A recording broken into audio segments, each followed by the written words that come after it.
Welcome back, everyone, to WFS Live, powered by Ronaldo. Well, we're moving from the aftermath in terms of sports investments to the hashtag after effect and sponsorship. Now, sport and sponsorship have always been such a brilliant combination. Think Suarez and Messi at Barcelona, or maybe even strawberries and cream at Wimbledon, which should have been on this week.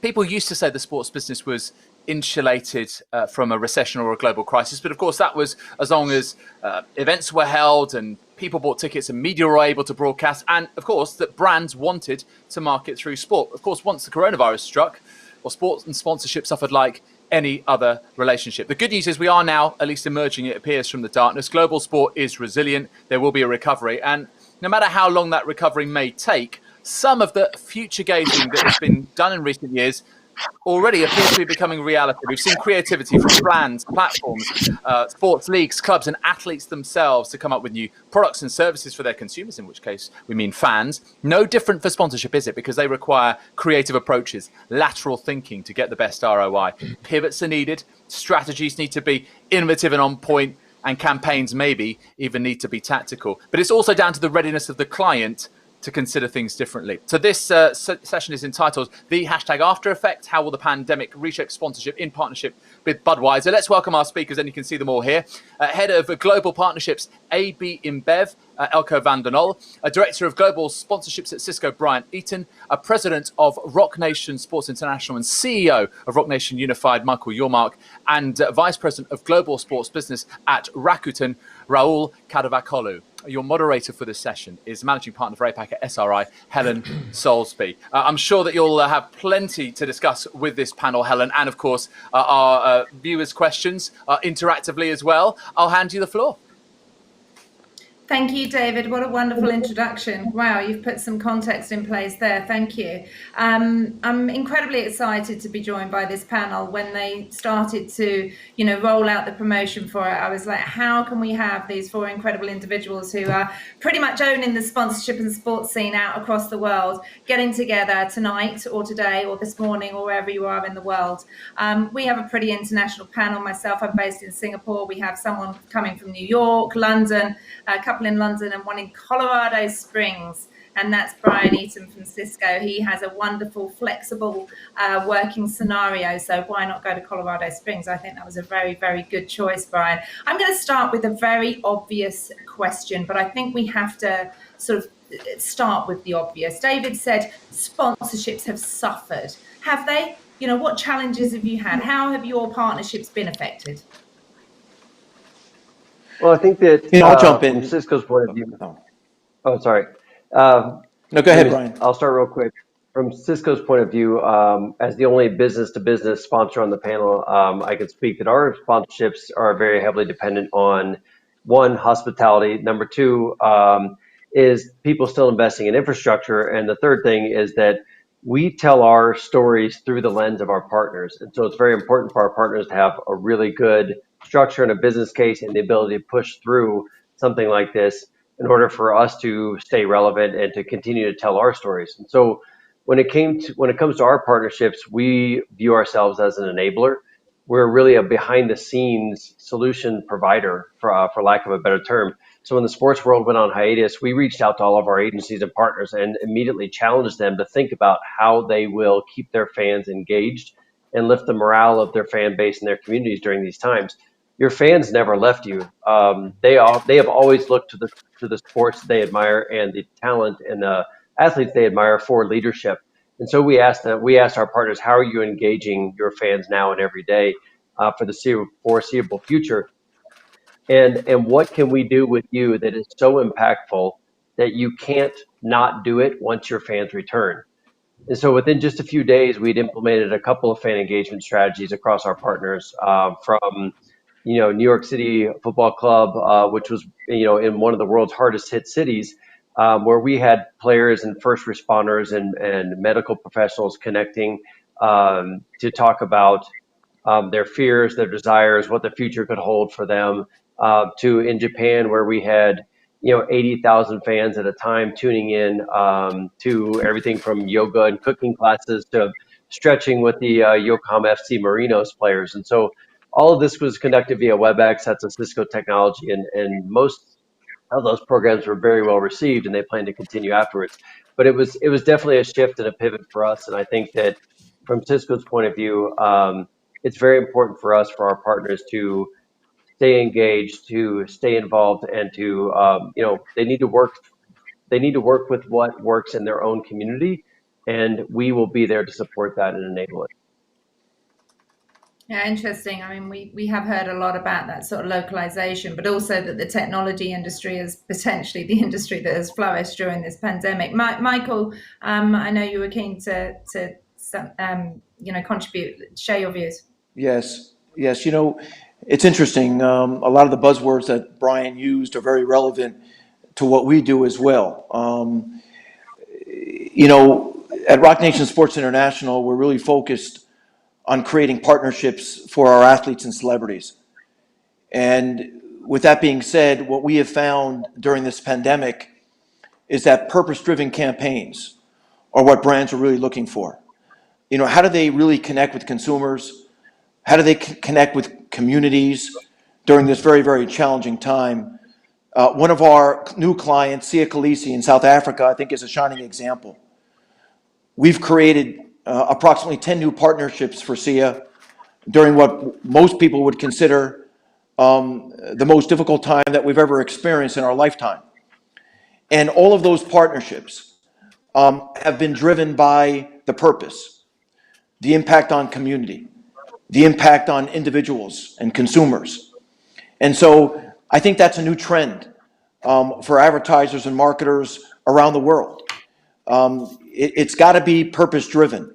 There has to be a deep-rooted meaning to the engagement and to the relationship.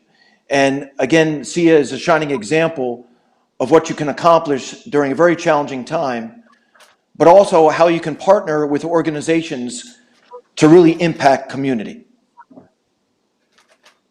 Yeah, that's great. We're going to get into a little bit more of the detail later, mainly because I'm very interested in hearing about the Rashford campaign and everything that he did there. But Eelco, with beer, AB InBev, what examples can you give that your sort of partners have still been able to, you've been able to retain the value and deliver, I guess, the rights you've paid for during this really difficult time? I mean, let's get down to the nuts and bolts of it. People have paid for stuff that hasn't been delivered. How are we getting around that?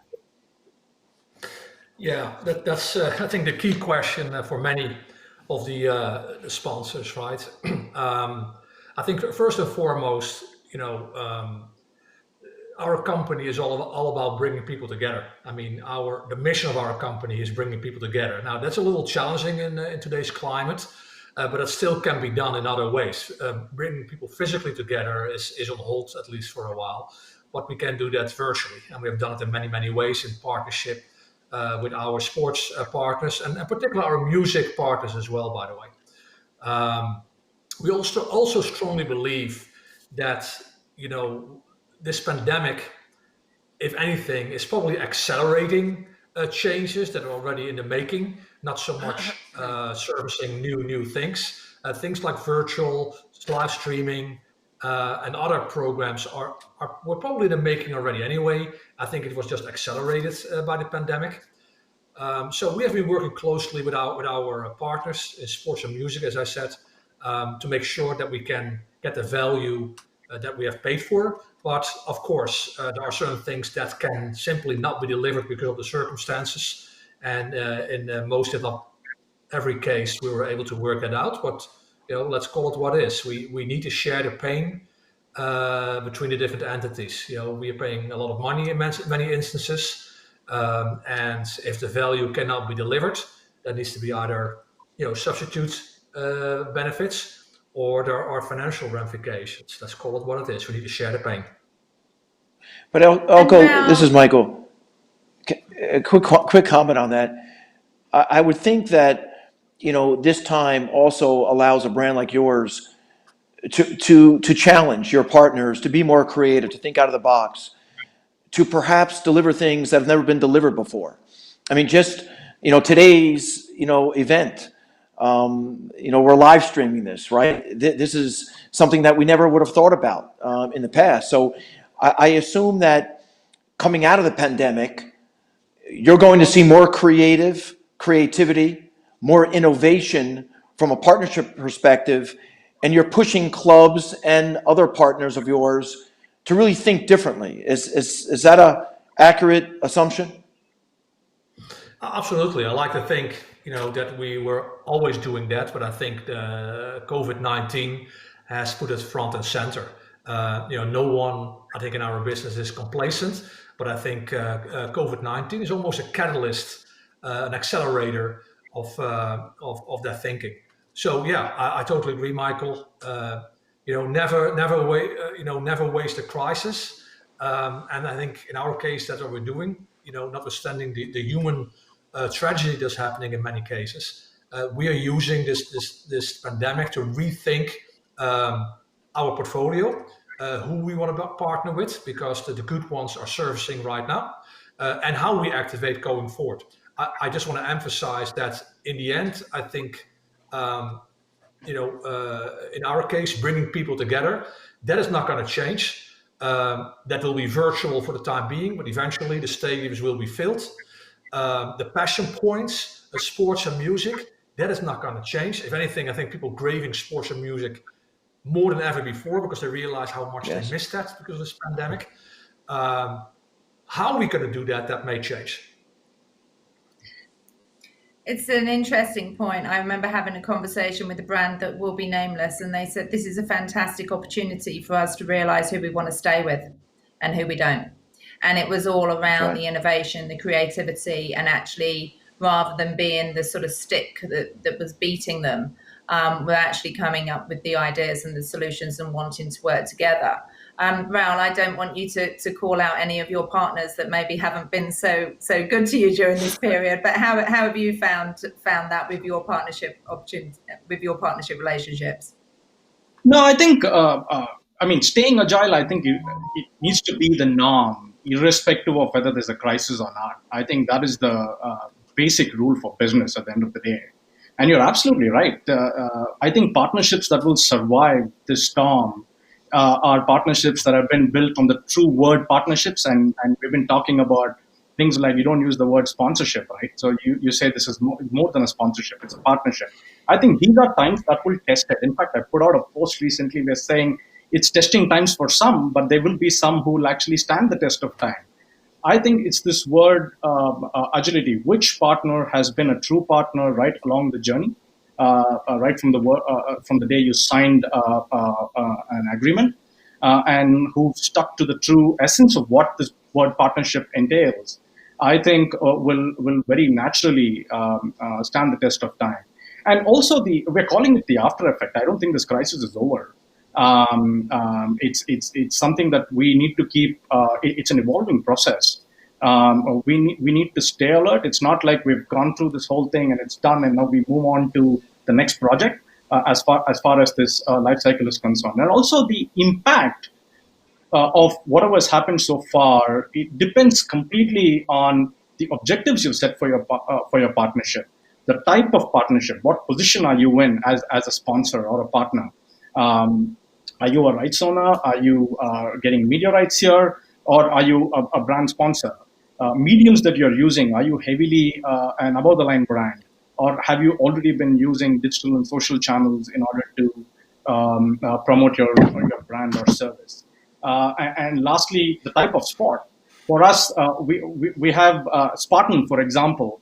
It's not a team playing, an audience watching. It's basically the athletes are the stars, right? So what do you do with a sport like that, where the athletes itself have to compete, and you need to obviously social distance, ensure that you're following the laws of the land as far as the pandemic is concerned.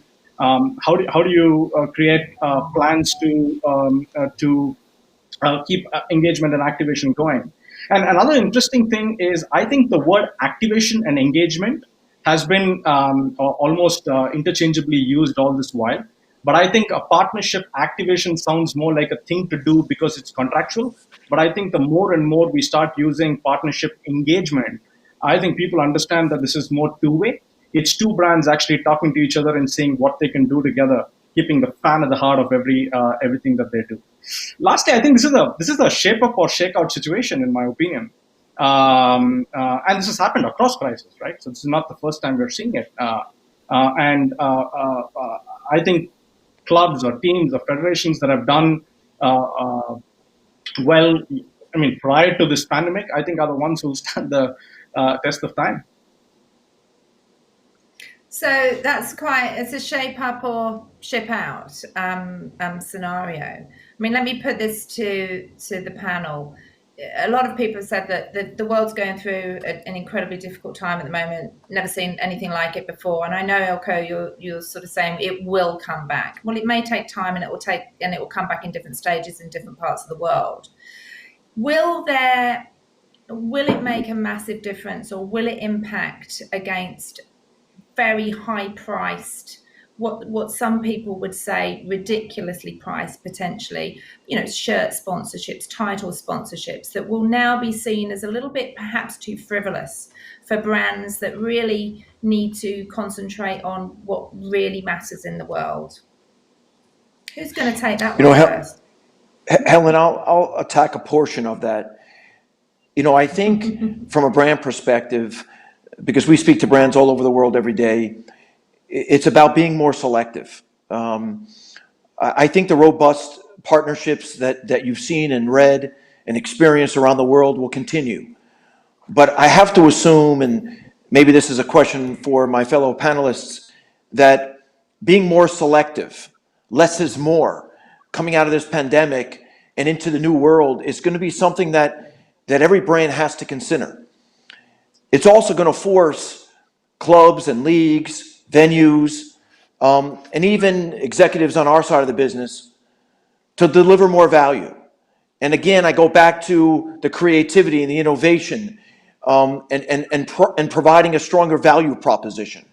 Because at the end of the day, it is going to take time to get back to the norm.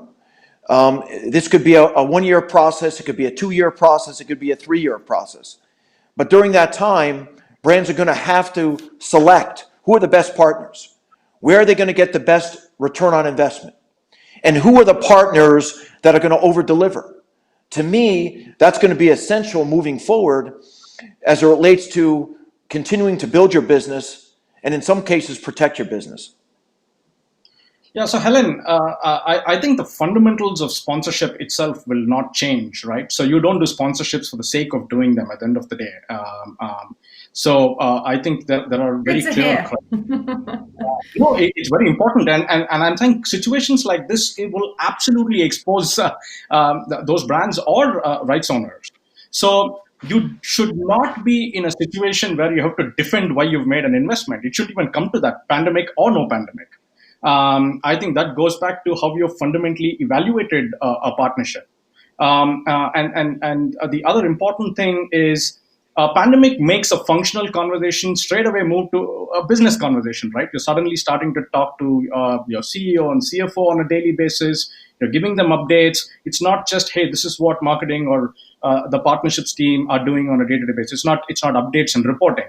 But if you've made the right decision in the kind of partners you've picked, who actually partner with you along a certain journey, that's essentially what a brand is undertaking, then you don't really have to defend your decision in a situation like this. And from a rights owner side, people who've invested in the partnership, who've done things well, proactively, stayed agile, even prior to this pandemic or this crisis situation, are the ones who'll retain that value in a situation like this. And hopefully the journey will continue seamlessly. Helen, I do think there will be a reset. I think that the reset of the sponsorship world, I think, not to repeat myself, I don't think it's something that is necessarily triggered by the pandemic, probably accelerated. I think that's particularly true if it comes to media rights, right? Typically, broadcast and media rights are the number one income source, particularly for the bigger, more sophisticated properties. But sponsors number two. I think given that the streaming, the media rights are getting now increasingly important, particularly because a lot of people are staying home. I think as a sponsor, I think what I'm going to see is that the whole media rights is going to be reset. not only because of new players coming, in the on the scene, like streaming platforms and social media platforms, also because sponsors like us are demanding more access to content that historically has been reserved or protected by broadcasters. So when we work with the likes of La Liga and the Premier League or FIFA and others as a sponsor, we would expect more access to content. Again, I think that was already in process. I think it's just accelerated by this pandemic. Well, that's a big guidance point then to rights holders sitting out there. But I think you're right. I mean, a lot of things have been accelerated by this pandemic, but not necessarily caused by it. Brian, sorry, you had a point. No, I'm completely agreeing with Eelco on that side. I mean, as the business to business person on the panel here, hopefully speaking, the uncertainty in the market equalizes the price value proposition that we believe has grown unchecked for the last couple of years. At CISCO, we're a little bit different model. We fund our partnerships out of the margin on our sales. We don't do this for brand awareness. No one can go to the store and buy a CISCO.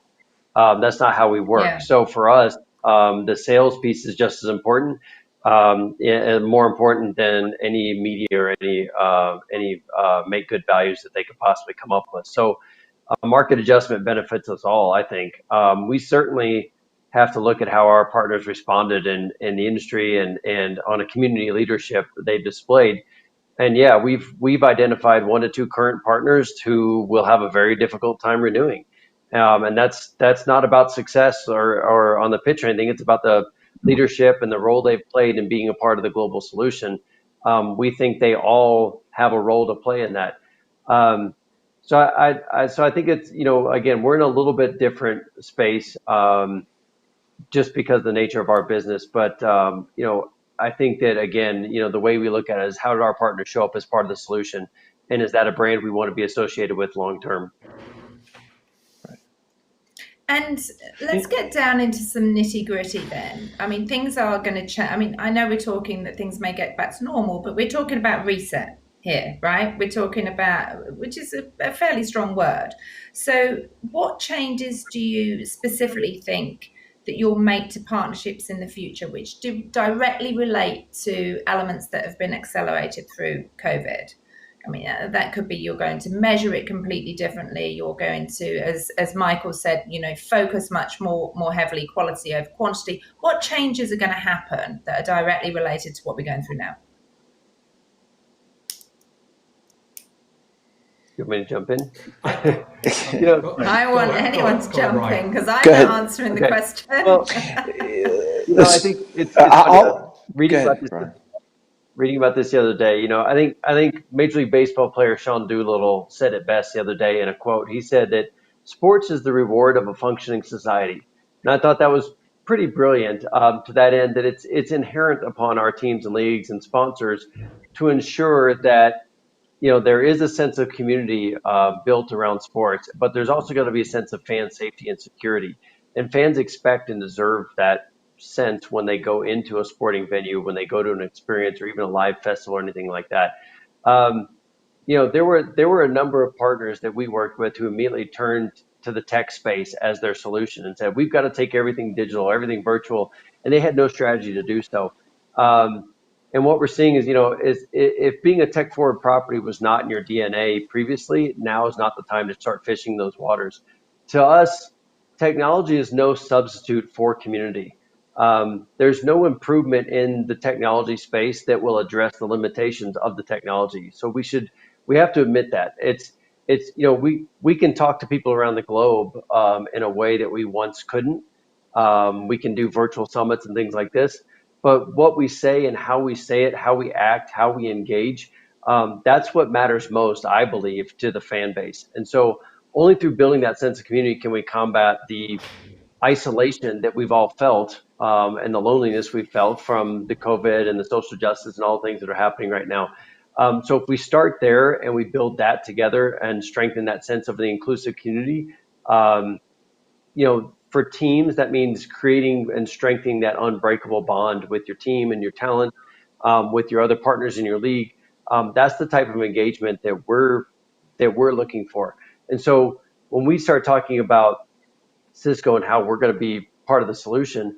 For us, it's a little bit different take on the technology side. We want to do things behind the scenes that help the partners emphasize the sense of community, the sense of security and safety that they're bringing to the table to allow fans to come back in a normal way.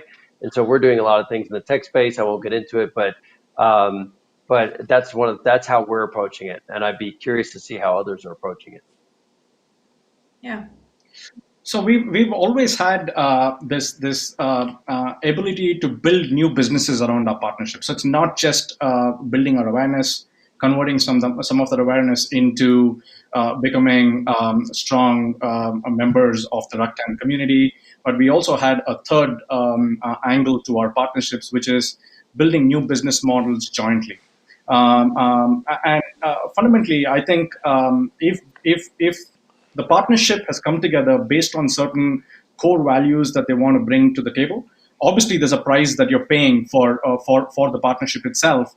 But when you convert it to value, this becomes an amazing time to sit and completely reset or revalue what that value was. And secondly, I think like how there are private-public partnerships in several countries, this will also you'll start to see rights holder brand partnerships coming to life. And I think teams will start now, or rather the rights owners will start looking at this as the business of sport and not just a team competing on the pitch, and therefore you're throwing in some signage out there for the brand. So I think there could be several new evolving business models that will come, be it going into a new market together, maybe co-investing in a technology that makes sense for the brand and the rights holder. Could be new revenue streams, which makes sense to both parties. But the most important thing is you need to keep the fan at the heart of everything that you're doing, because that is critical, and that's the essence and the basis of this partnership. Okay. Anything specifically that you... Eelco? No, go ahead, Helen. Sorry. No, I was just saying, just continuing on from that, anything specifically that you think will change in the future, absolutely, because of what's happened. Yeah, I think I sort of mentioned it, right? I mean, whether it will happen or if there's something that we hope will happen, and I cannot emphasize enough what I mentioned earlier is access to content, because again that already was in process. Why is it important? Because I think you already saw a trend of people consuming content and maybe less stadium. We don't really rely on engagement. Well, it's very important to us, but it is not relying on engagement with the consumers in the stadiums. Of course, that's where they consume our product. But for the most part, we're involved in sponsorships to build brand purpose.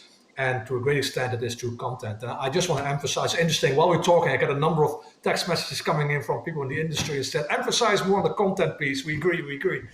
And I think because I know a lot of people from the content business on this stream as well. I think it's important, again, accelerated by COVID, that the properties are getting more relaxed about sharing content and not overprotective of the broadcasters. Brands like ours, we are not here to compete with broadcasters and media companies. We are not interested in showing highlights the day after, the day off. For us, it is to build our brands, whether it's Budweiser or Corona or Stella Artois or Michelob Ultra, Bud Light, to build those brands. We just need content from the NFL and from the NBA and from the Premier League to build that brand. It's not about competing with the media companies. And I think historically that has happened, sort of a false protection of the broadcasters. So how does it circle back to COVID? I think now that there's so much more, media consumption in home rather than going out and experience sports, I think that will be accelerated by COVID.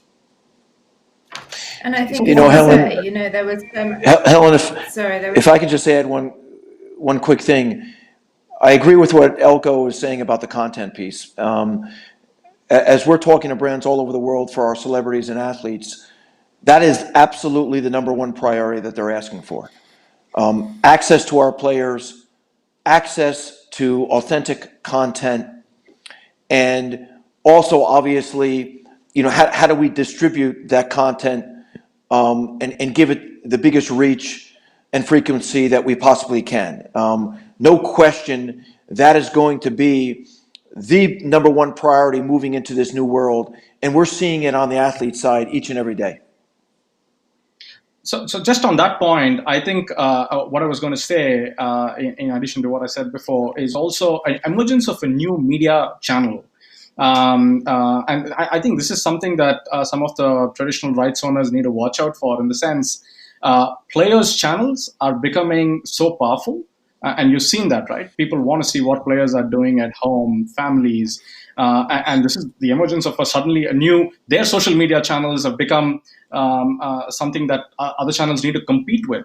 So it's important to see how you are more inclusive when you frame your strategy, how you accelerate and amplify using some of these new channels that are emerging.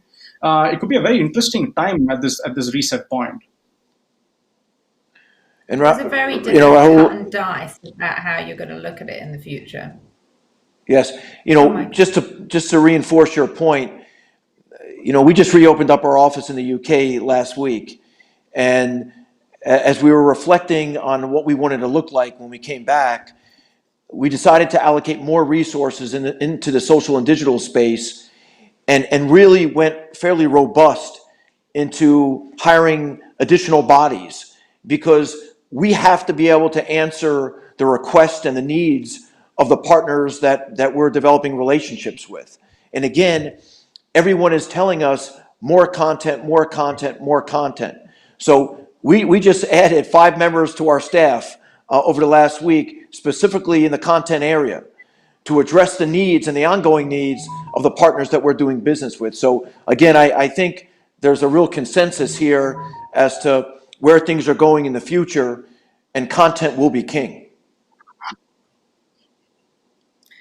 And what about in terms of, over the last few years, everything's been about globalization and global deals and global partnerships and all those sorts of things. And now, there's a huge amount of localization, and a lot of it because you have to, you can't leave your country or you're stuck in a certain place.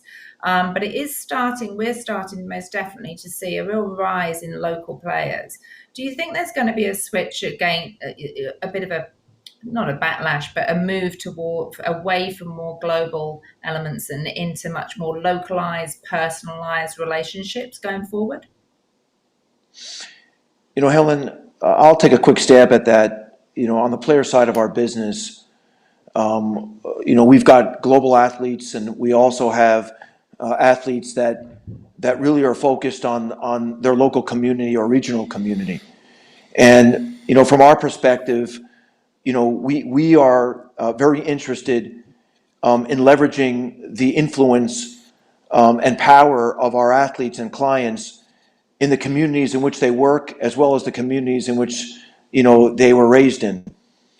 I think a shining example of that is Marcus Rashford, and most people probably read about the U-turn that the UK government made approximately 2 weeks ago here in London. When Marcus really stood up for children this summer that potentially were going to have their food taken away from them, their food vouchers. And through a very strategic and well thought out campaign, we were able to impact the government's decision and reverse their earlier decision so that children throughout the UK this summer would continue to receive their food vouchers. Playing a role in your local community is critical. We see it here in the UK. We've seen what Sia Khaleesi has done in South Africa, the reigning captain of the Springboks rugby team. And so, in answer to your question, I think the local community is going to be essential. Whether it's aligning with athletes, whether it's aligning with clubs or venues, you're going to see some great work in markets all over the world moving forward, and it's really exciting to see. Yeah, it was an incredible U-turn that he managed to do as an individual, and a fantastic story behind it. But I'm interested to know from the other panelists, the pandemic has brought the best out of society and the worst out of society. Let's be fair, right? When you have a look at it. But how important now is that sustainability element, that responsibility element, that community element going forward? And would you not consider partnerships if they didn't have elements of that, or will you plug into your portfolio elements of that outside of broader partnerships? I hope you understand that question, if you understand what I'm trying to say. Yeah, Helen, let me start because I'm really glad you asked that. We are building, the short answer is we are building sustainability provisions in each and every contract moving forward. For Budweiser, we have a renewable energy goal to be 100% renewable, operating on renewable, 100% operating on renewable energies by 2025. And we need our partners to achieve that, partly to promote that, and partly to work with partners to make their operations working on renewable energy as well. So you will not, sorry to interrupt, you will not partner with them if they don't agree and contract into that with you?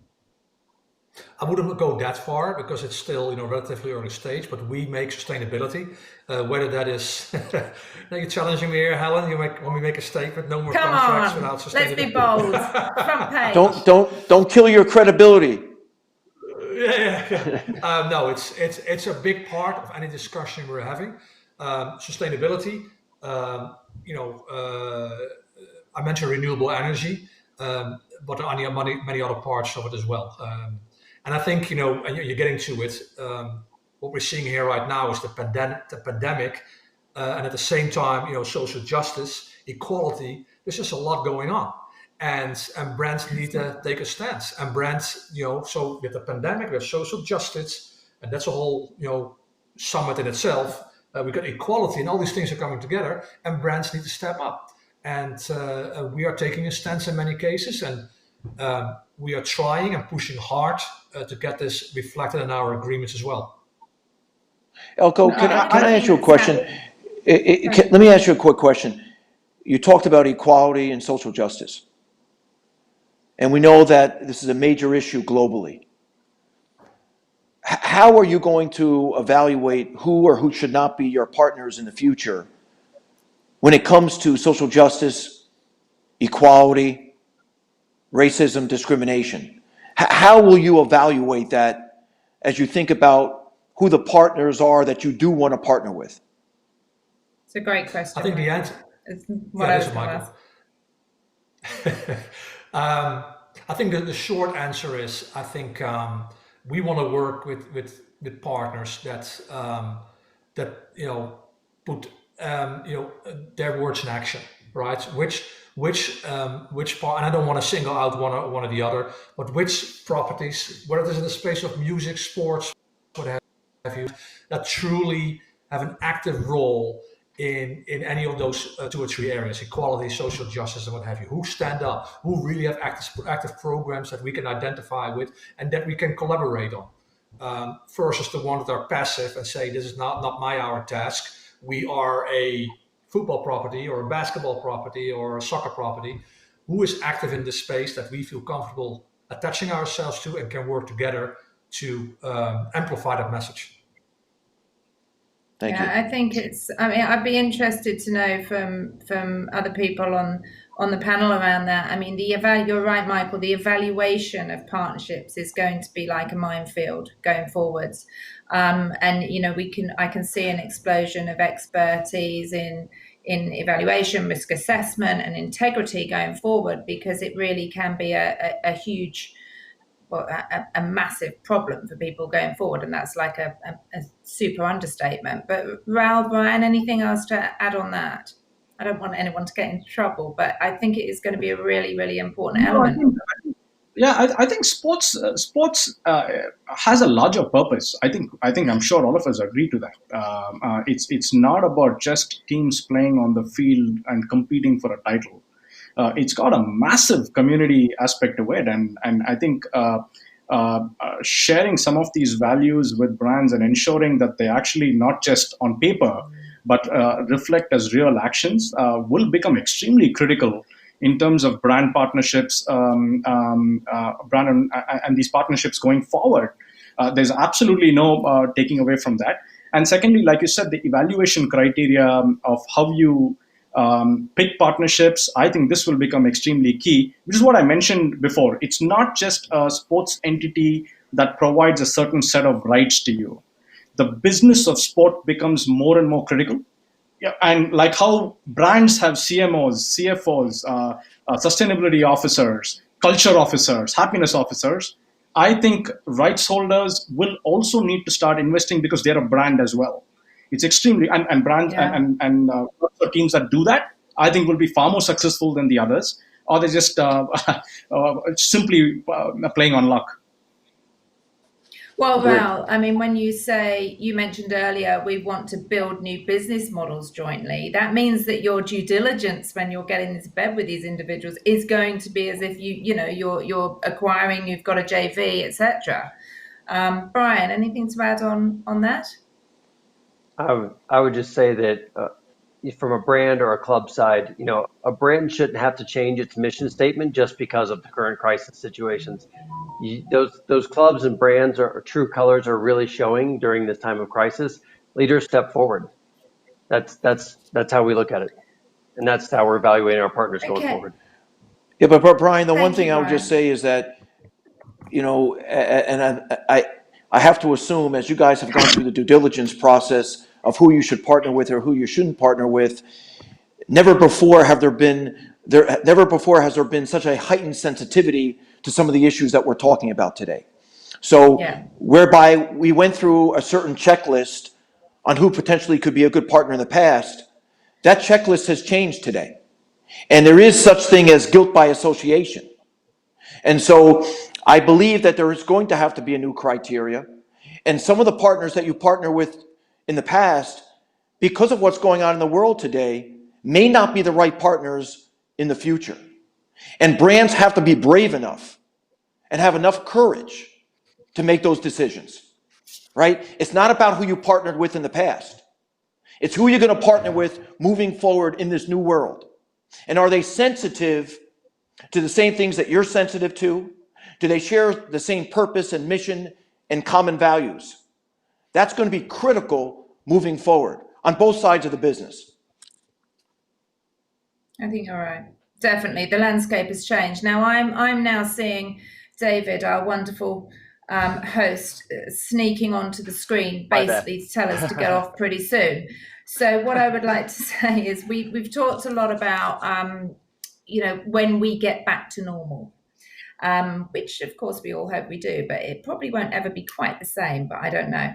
So let's just finish with a quick 20 seconds from each of you, or 30 seconds, I might even allow you. Has sponsorship changed forever? Brian, let me start with you.